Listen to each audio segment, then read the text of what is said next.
I think about this day probably every day or every other day. Originally, they thought it was a small plane and it was an accident, and that I wasn't in the office long. And I remember looking up at the television and seeing the second plane come in.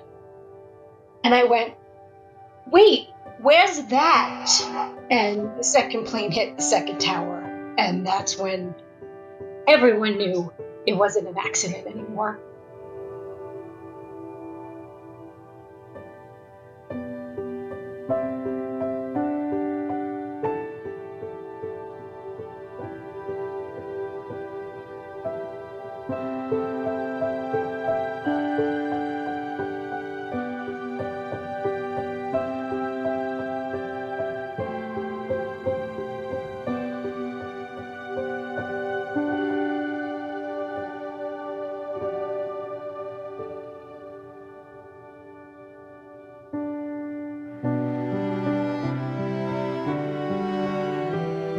I think it is essential to tell young people and this next generation that has no lived memory of 9/11 that as important as it is to remember the events of 9/11 and to commemorate the lives of innocent people who were killed, that it is equally essential that we remember how we responded.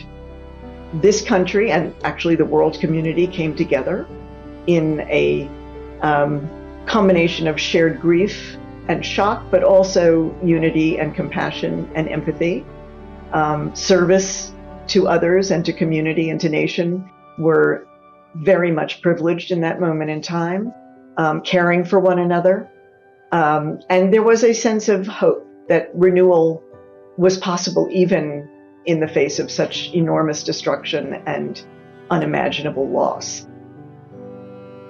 I think so often people think of history as this objective narrative, right? And in fact, history is simply the compilation of human experience. So at this museum, we try to teach history, I always say, from a human perspective. It isn't a historian's analysis of what happened. It is the human experience of that moment that we all knew at the time was history happening in front of us. What you hear from people when they share a remembrance of a loved one is not the sadness of the loss. It's what they loved about the person that's no longer here.